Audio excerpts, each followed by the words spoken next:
Hello everyone, welcome to easy engineering classes. Computer graphics के आज के लेक्चर में हम mid point circle drawing algorithm देखेंगे। लास्ट क्लास में हमने बिल्कुल बेसिक कॉन्सेप्ट्स देखे थे जो रिक्वायर्ड है mid point circle drawing algorithm को समझने के लिए। आज एक्चुअल एल्गो की डेरिवेशन देखेंगे और final step by step procedure देखेंगे। ठीक है, so mid point circle drawing algorithm में स्टार्ट करते हैं समझना इसे। अगर सपोज आपके पास ये एक पार्ट ऑफ द सर्कल है, या एक सपोज करिए ये एक जूम वर्जन है ऑक्टेंट का जिसे आपको प्लॉट करना है ताकि रिमेनिंग पूरा सर्कल प्लॉट हो जाए।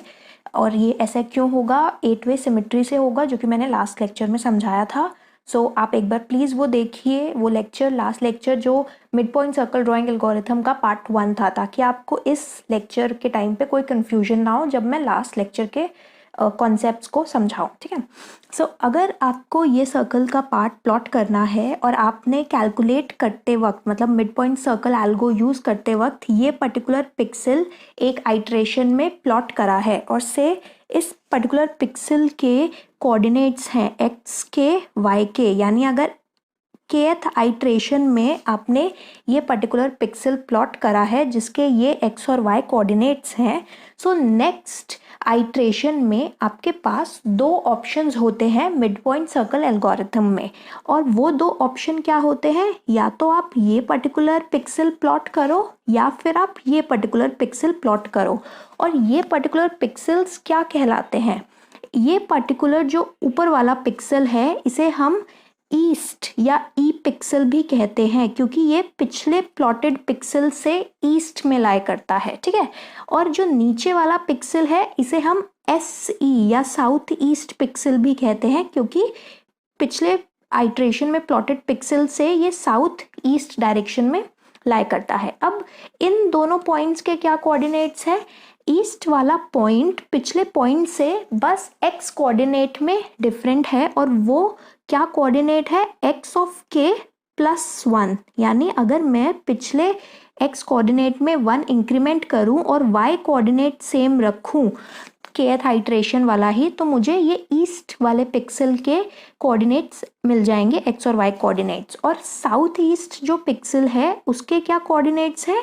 इसमें हम पिछले पिक्सल से एक स्टेप राइट भी आ रहे हैं, यानी एक्स में भी इंक्रीमेंट कर रहे हैं और वाई में एक स्टेप डिक्रीमेंट भी कर रहे हैं। सो इसके कोऑर्डिनेट्स होंगे एक्स ऑफ के, यानी पिछली एक्स की वैल्यू +1 और y ऑफ के -1। सो आपको ये ध्यान में रखना है, पहला ऑक्टेंट प्लॉट करते वक्त x हमेशा इंक्रीज करेगा। सी कुछ ऐसा है पहला ऑक्टेंट जो मैंने लास्ट क्लास में भी समझाया था। तो x इस डायरेक्शन में इंक्रीज करता है और y इस डायरेक्शन में डिक्रीज करता है, ये आपको ध्यान में रखना है। सो x हमेशा इंक्रीज करेगा और y हमेशा डिक्रीज करेगा। ओके, सो यहाँ पे इन दो पिक्सल्स के ये कोऑर्डिनेट हो जाएंगे और हमें हर आइट्रेशन में इन्हीं दो पिक्सल्स में से चूज करना है, यानी प्रीवियस पिक्सल को प्लॉट करने के बाद नेक्स्ट पिक्सल के लिए, मतलब सर्कल को कौन सा बेस्ट अप्रॉक्सीमेट करेगा इन दो पिक्सल्स में से, वो हमें सेलेक्ट करना है। और वो हम सेलेक्ट करते हैं एक मिड पॉइंट की मदद से, तभी हम इस एल्गोरिथम को mid point circle drawing algorithm भी कहते हैं। और ये मिड पॉइंट वो मिड पॉइंट है जो इन दोनों पिक्सल्स के सेंटर में लाई करता है, या मिड पॉइंट है इन दोनों पिक्सल्स का। सो इन दोनों पिक्सल्स के बीच में जो डिस्टेंस है उसको अगर मैं हाफ वे में डिवाइड करूं, सो उसका मिड पॉइंट आएगा और वो पॉइंट होगा m। इसके कोऑर्डिनेट्स मैं अभी आपको बताऊंगी। अब इस पर्टिकुलर एल्गोरिथम में हम ये देखते हैं कि जो एक्चुअल सर्कल है वो मिड पॉइंट से कितना दूर है। मतलब जो मिड पॉइंट वैल्यू है या जो कोऑर्डिनेट्स है मिड पॉइंट के, अगर मैं उसका डिस्टेंस कंप्यूट करूं एक्चुअल सर्कल से, तो वो डिस्टेंस क्या पॉजिटिव आएगा, नेगेटिव आएगा या 0 आएगा। ठीक है, सो इसके बेसिस पे हम डिसाइड करेंगे कि ईस्ट पिक्सल या साउथ ईस्ट पिक्सल में से कौन सा पिक्सल सेलेक्ट होगा। सो हो सकता है अभी आपको ये थोड़ा कंफ्यूजिंग लग रहा हो। अभी बस आप ये समझिए कि एक्चुअल सर्कल से इन दोनों में पॉइंट्स में से जो भी पॉइंट क्लोजर होगा हम वो सेलेक्ट करेंगे सर्कल को बेस्ट अप्रॉक्सीमेट करने के लिए, या सर्कल को बेस्ट तरीके से प्लॉट करने के लिए, ठीक है। अब एक चीज़ जो मैंने आपको लास्ट क्लास में समझाई थी वो थी सर्कल की इक्वेशन। सी, सर्कल की इक्वेशन कुछ ऐसे थी, x square plus y square equal to r square, और यहाँ पे हमेशा सेंटर होता था 0,0। ये मैंने आपको बताया था याद रखने को। और इसी इक्वेशन को मैं कुछ ऐसे भी लिख सकती हूँ, x square plus y square minus r square equal to 0। Right side को मैं लेफ्ट साइड में ले आई हूँ, राइट साइड के टर्म को। तो ऐसे सर्कल की इक्वेशन आप लिख सकते हैं।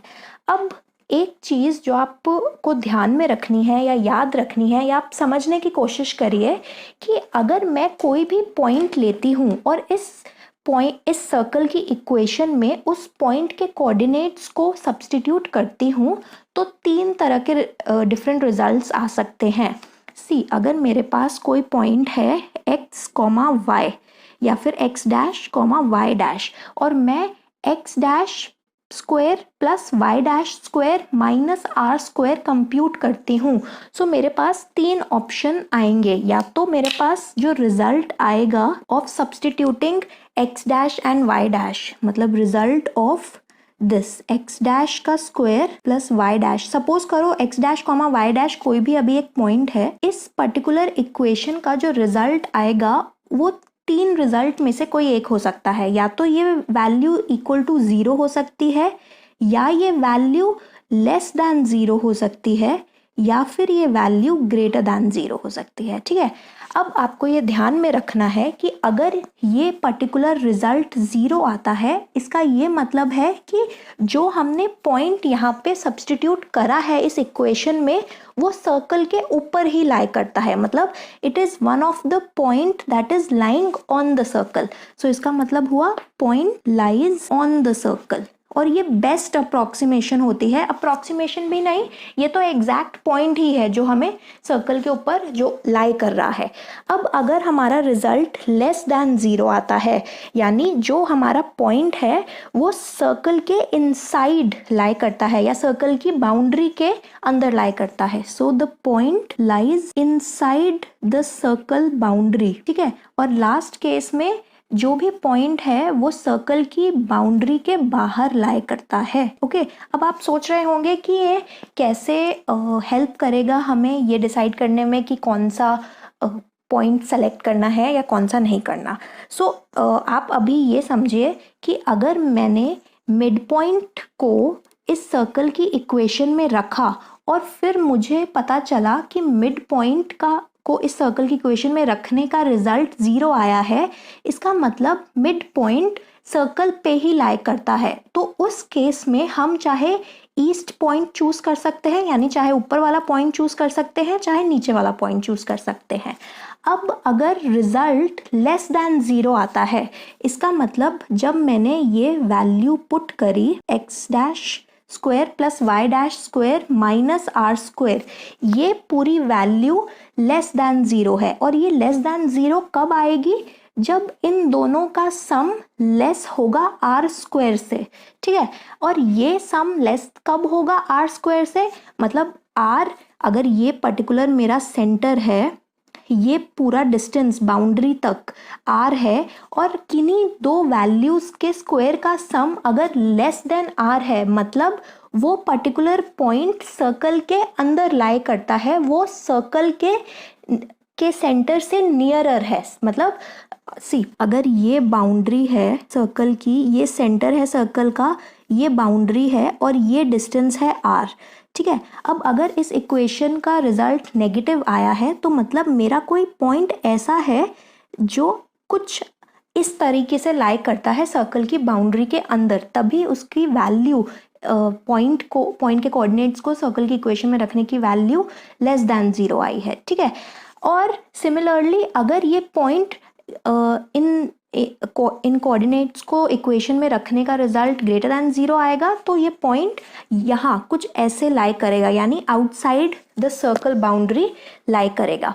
तो हम इस पर्टिकुलर एल्गोरिथम में जो मिड पॉइंट है उसके कोऑर्डिनेट्स को सर्कल की इक्वेशन में रख के देखते हैं और फिर डिटरमाइन करते हैं कि क्या अपर वाला पॉइंट यानी ईस्ट पॉइंट चूज करना चाहिए हमें या साउथ ईस्ट पॉइंट। अब आप ये समझो कि अगर आपकी ये बाउंड्री है सर्कल बाउंड्री और आपका mid point suppose inside lie करता है सर्कल के, सो अगर मिड पॉइंट सर्कल के इनसाइड लाई करता है और ये डिस्टेंस कुछ ऐसा है, ठीक है, यहाँ पे आपका पॉइंट है ईस्ट पॉइंट, यहाँ पे आपका पॉइंट है साउथ ईस्ट पॉइंट। तो क्योंकि मिड पॉइंट इनसाइड लाई कर रहा है सर्कल के, this distance is more as compared to this distance, है ना। सो हम चूज करेंगे अपर वाला पिक्सल। सी, अगर आप इस टोटल डिस्टेंस को से 10 यूनिट्स कंसिडर करो और ये है आपका मिड पॉइंट, तो यहाँ पे जो साउथ ईस्ट पॉइंट है ये पर्टिकुलर डिस्टेंस है 5 यूनिट्स और ये कंप्लीट डिस्टेंस भी है 5 यूनिट्स। ये है आपका ईस्ट वाला पॉइंट, ठीक है। अब ईस्ट वाला पॉइंट लेस देन 5 यूनिट्स दूर है सर्कल की बाउंड्री से और south east point more than 5 units दूर है सर्कल की बाउंड्री से। सो बेटर अप्रोक्सीमेशन कौन सी होगी? ईस्ट वाला पॉइंट, क्योंकि मिड पॉइंट अंदर लाई कर रहा है सर्कल की बाउंड्री से, सो साउथ ईस्ट पॉइंट ज़्यादा दूर हो जाता है एक्चुअल पॉइंट जो हम प्लॉट करना चाह रहे हैं सर्कल पे। सिमिलरली अगर मैं आपको यहाँ पे एक और बार समझाऊं ये कॉन्सेप्ट, अगर ये मेरी सर्कल की बाउंड्री है और मेरा मिड पॉइंट सपोज बाहर कहीं यहाँ लाई करता है से M, और ये मेरा पॉइंट है ईस्ट पॉइंट, ये मेरा पॉइंट है साउथ ईस्ट पॉइंट, तो ये पर्टिकुलर डिस्टेंस है 5 यूनिट्स, ये पर्टिकुलर डिस्टेंस भी है 5 यूनिट्स, ठीक है। अब अगर आपका मिड पॉइंट बाहर लाई करता है तो ये जो कंप्लीट डिस्टेंस है साउथ ईस्ट पॉइंट और मिड पॉइंट के बीच में, वो 5 यूनिट्स टोटल है आउटसाइड द सर्कल मिला के भी और इनसाइड द सर्कल मिला के भी। मतलब अगर मैं सर्कल की बाउंड्री से साउथ ईस्ट का डिस्टेंस देखूं तो वो 5 यूनिट से कम होगा, ठीक है। और अगर मैं सर्कल की बाउंड्री से ईस्ट का डिस्टेंस देखूं तो वो 5 यूनिट से ज़्यादा होगा, क्योंकि ईस्ट से लेके मिड पॉइंट तक ही 5 यूनिट्स है और फिर क्योंकि मिड पॉइंट सर्कल से दूर लाई कर रहा है, सर्कल की बाउंड्री के बाहर लाई कर रहा है, तो ये जो छोटा सा डिस्टेंस है वो भी ईस्ट के डिस्टेंस में काउंट होगा, यानी साउथ ईस्ट वाला पॉइंट ज़्यादा क्लोजर है सर्कल की बाउंड्री से एज कंपेयर्ड टू ईस्ट वाला पॉइंट। तो आपको ये ध्यान रखना है कि जब भी मिड पॉइंट को हम सर्कल की इक्वेशन में प्लॉट करेंगे तो अगर रिजल्ट 0 आता है तब तो मिड पॉइंट सर्कल की बाउंड्री पे ही लाई कर रहा है, अगर रिजल्ट 0 नहीं आता, ठीक है। अब जैसे इस केस में रिजल्ट, क्योंकि मिड पॉइंट अंदर लाई कर रहा है सर्कल से, सो जो डिस्टेंस सर्कल की बाउंड्री का है ईस्ट वाले पॉइंट के साथ वो कम है as compare to the distance जो सर्कल की बाउंड्री का है साउथ ईस्ट पॉइंट के साथ। सो हमेशा यही केस होगा, जब भी रिजल्ट लेस देन 0 आएगा, मिड पॉइंट सर्कल की बाउंड्री के इनसाइड लाई करेगा और हम जो पिक्सल प्लॉट करेंगे सर्कल को ड्रॉ करने के लिए वो होगा ईस्ट पिक्सल। और जब मिड पॉइंट बाहर लाई करेगा सर्कल की बाउंड्री से, यानी रिजल्ट मिड पॉइंट को सर्कल की इक्वेशन में रखने से ग्रेटर दैन 0 आएगा, तब हम साउथ ईस्ट पॉइंट सेलेक्ट करेंगे। ये पूरा एल्गोरिथम है और इसे ही स्टेप बाय स्टेप हमें परफॉर्म करना है। ओके, तो डेरिवेशन स्टार्ट करते हैं अपने मिड पॉइंट सर्कल एल्गोरिथम की। हमारे पास जो ईस्ट और साउथ ईस्ट पॉइंट थे वो थे x ऑफ k +1 y के, ये था हमारा ईस्ट पॉइंट, और हमारा साउथ ईस्ट पॉइंट था x ऑफ k +1 y के -1। अब इन दोनों का मिड पॉइंट निकालते हैं। मिड पॉइंट यानी इन दोनों के बीच में लाई करने वाला पॉइंट, उसके कोऑर्डिनेट्स हम कैलकुलेट करेंगे। उसके कोऑर्डिनेट्स कैसे आएंगे? दोनों के x कोऑर्डिनेट्स को सम अप करके डिवाइड बाय 2 और सिमिलरली y कोऑर्डिनेट्स को सम अप करके डिवाइड बाय 2। तो ये हो जाएगा xk +1 plus xk +1 divided by 2 yk plus yk -1 divided by 2। So mid point का जो कोऑर्डिनेट आएगा एक्स कोऑर्डिनेट वो होगा एक्स के प्लस 1 और y कोऑर्डिनेट आएगा y के -1। अब इसे मैं एक्स एम वाई एम से भी डिनोट कर रही हूँ, मतलब मैं मिड पॉइंट के x और y कोऑर्डिनेट्स को एक्स एम वाई एम से डिनोट कर रही हूँ और उनकी एक्चुअल वैल्यूज़ है एक्स के प्लस 1 y ऑफ के -1/2। तो अब हम एक डिसीजन पैरामीटर लेते हैं, जैसे हमने ब्रेसन-हैम लाइन ड्राइंग एल्गोरिथम में भी लिया था, और उसको हम p कहते हैं। p से हम क्या करेंगे, इस डिसीजन पैरामीटर से हम बेसिकली मिड पॉइंट को सर्कल की इक्वेशन में पुट करेंगे। ठीक है, सो सर्कल की इक्वेशन में जब मैंने मिड पॉइंट की कोऑर्डिनेट्स पुट करे, सो ये कुछ ऐसी इक्वेशन बनेगी। ऑलराइट, और इसे मैं ऐसे भी लिख सकती हूँ, एक्चुअल वैल्यूज सब्सटीट्यूट करके एक्स के plus 1 whole square plus y के -½ whole square minus r square. ये है डिसीजन पैरामीटर करंट आइट्रेशन का या kth आइट्रेशन का। ऐसे ही अगर k प्लस 1th आइट्रेशन का डिसीजन पैरामीटर मुझे निकालना है तो एक्स के की जगह एक्स ऑफ के प्लस 1 आ जाएगा। सो इसीलिए सिमिलरली मैं इसे डायरेक्टली ऐसे लिख रही हूँ, एक्स ऑफ के प्लस 1 का whole square plus y of k plus 1 -½ whole square minus r square. ठीक है, अब पी के प्लस 1 से हम पी के को सब्ट्रैक्ट करेंगे। सब्ट्रैक्ट करने के हम इसलिए कर रहे हैं ताकि हर आइट्रेशन में प्रीवियस डिसीजन पैरामीटर को यूज़ करते ही यूज़ करते हुए ही हमें नेक्स्ट डिसीजन पैरामीटर भी मिल जाए। सो अभी आप डेरिवेशन को समझिए कि स्टेप बाय स्टेप मैं क्या कर रही हूँ। एंड में जब मैं पूरा एल्गोरिथम लिखूंगी तो आपको समझ आ जाएगा कि हमने हर स्टेप क्यों करा। अभी मैं p ऑफ k प्लस 1 में से माइनस कर रही हूँ या सब्ट्रैक्ट कर रही हूँ p ऑफ k। तो जब इन दो टर्म्स को मैं सब्ट्रैक्ट करूँगी, आपके पास कुछ ऐसा टर्म आएगा p of k plus 1 whole square. इसमें से मैं पहले x टर्म्स लिख रही हूँ, माइनस ऑफ एक्स के प्लस 1 होल स्क्वायर, फिर ये वाला y term plus y of k। आप खुद भी करके देख सकते हैं और मैच कर सकते हैं। माइनस पी के का y term which is this y of k -½ whole square, फिर माइनस ऑफ आर स्क्वायर और फिर minus of minus r square which is plus r square. So ये दोनों वैल्यूज़ कैंसिल आउट हो जाएंगी। उसके बाद जब आप एक्सपैंड करेंगे इन वैल्यूज़ को तो कुछ ऐसे रिजल्ट आएगा। सी आप ऐसा भी कर सकते हैं, यहाँ पे x ऑफ k प्लस 1 को x के प्लस 1 लिख सकते हैं। सो ये डायरेक्टली आ जाएगा x के प्लस 1 ठीक है। सो इसे आप x के प्लस 2 का होल स्क्वायर भी लिख सकते हैं, माइनस एक्स के प्लस 1 होल स्क्वायर। और y of k plus 1 expand नहीं होगा क्योंकि y ऑफ k प्लस 1 की दो वैल्यूज़ हो सकती हैं, या तो y ऑफ k ही या फिर y of k plus 1। Depend करेगा कि हम कौन सा पॉइंट चूज़ कर रहे हैं, ईस्ट पॉइंट या साउथ ईस्ट पॉइंट। अब इसे मैंने जब एक्सपैंड करा सो ये हो जाएगा x के प्लस 2 होल स्क्वायर। सो ये रिजल्ट आएगा एक्स के square plus 2 square is 4 plus 4xk।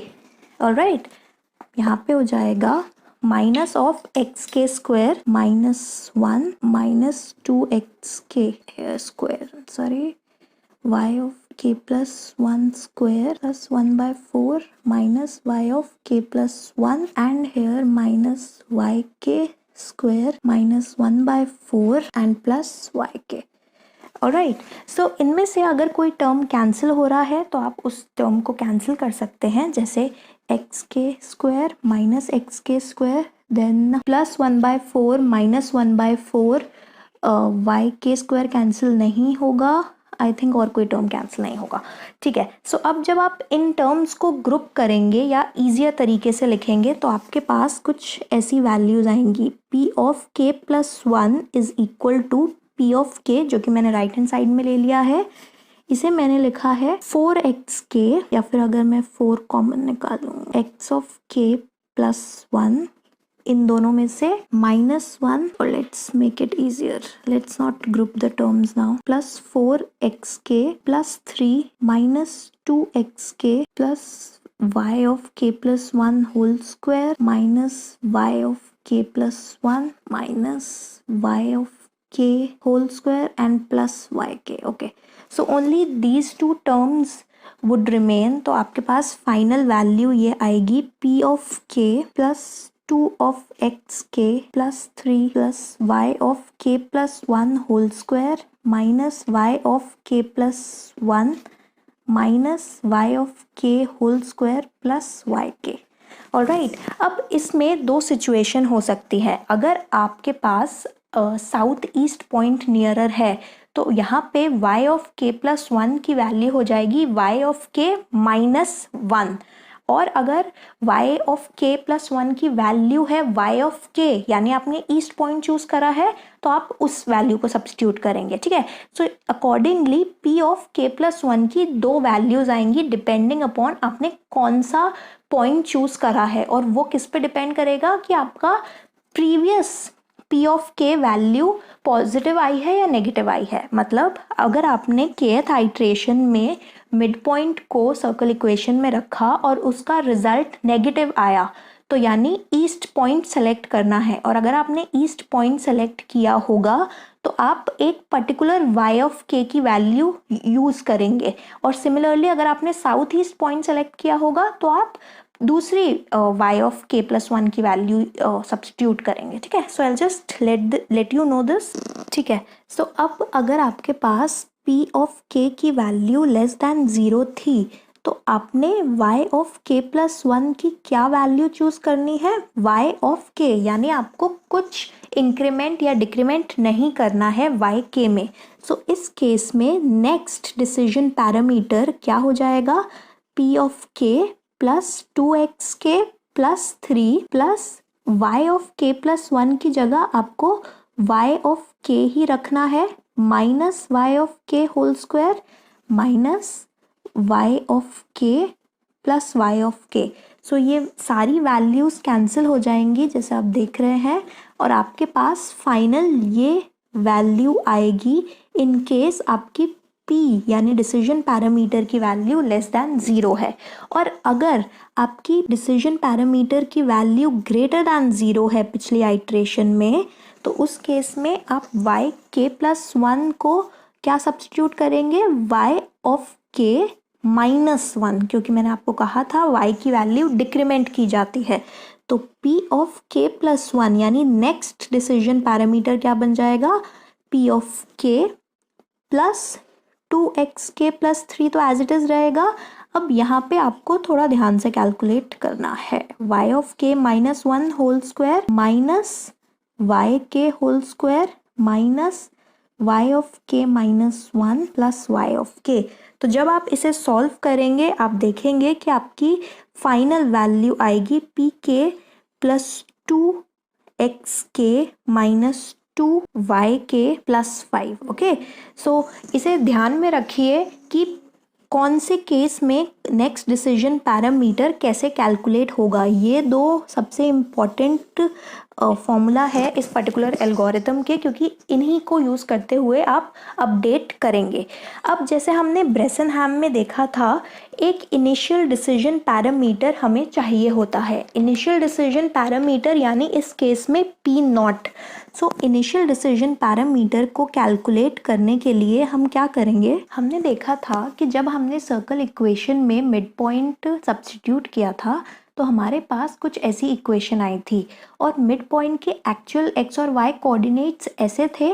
सो इसीलिए हमारे पास ये रिजल्टिंग इक्वेशन आई थी जिसे हमने एक्सपैंड किया था पी के यानी डिसीजन पैरामीटर्स में. ठीक है, लेकिन अगर हम इसी इक्वेशन का यूज़ करते हुए इस पर्टिकुलर पॉइंट को इस इक्वेशन में प्लॉट करें, यानी 0, r जो हमारा पॉइंट है वो सबसे पहला पॉइंट होगा जिसे हमें हम प्लॉट करेंगे सर्कल का ऑक्टेंट ड्रॉ करते वक्त. क्योंकि अगर ये पर्टिकुलर सेंटर है 0, और ये है r, तो पहला पॉइंट ऑक्टेंट का जो हमें प्लॉट करना है वो होगा 0, कॉमा आर, ये दोनों ही इंटीग्रल कोऑर्डिनेट्स हैं और इन दोनों को ही हम डायरेक्टली प्लॉट कर सकते हैं, ठीक है। सो पहले कोऑर्डिनेट को जब हम इस इक्वेशन में सब्स्टिट्यूट करेंगे, सो एक्स के basically what I am doing, x के को पुट कर रही हूँ 0 और वाई के को पुट कर रही हूँ आर। तो इससे क्या इक्वेशन आएगी, ये वाली 0 + 1 whole square plus r minus half whole square minus r square. जब आप इसे सॉल्व करोगे आपके पास आएगा 1 square plus r square plus 1/4 minus r square. So ये आर स्क्वायर और ये आर स्क्वायर कैंसिल हो जाएगा और इन तीनों टर्म्स को कंबाइन करके आपके पास जो वैल्यू आएगी वो हो जाएगी P0 = 5/4 माइनस आर। सो ये आपका इनिशियल डिसीजन पैरामीटर है जो सबसे पहले आप यूज़ करेंगे हर एक आइट्रेशन, मतलब हर बार जब आप कोई भी क्वेश्चन सॉल्व कर रहे हैं mid point circle algorithm use करते हुए, ठीक है।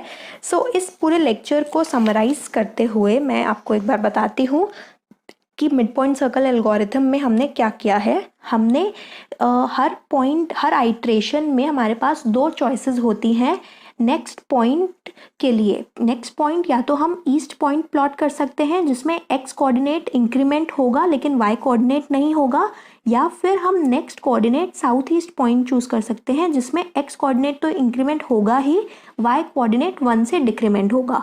अब इन दोनों में से हमने कैसे चूज करा है, कौन सा पॉइंट प्लॉट करना है, जो पॉइंट सर्कल से पास लाई करेगा, और उसको डिटरमाइन करने के लिए हमने मिड पॉइंट को इस सर्कल की इक्वेशन में डाला है। अगर मिड पॉइंट को इस सर्कल की इक्वेशन में डालने से हमारा रिजल्ट <0 आता है, इसका मतलब मिड पॉइंट सर्कल के अंदर लाई करता है।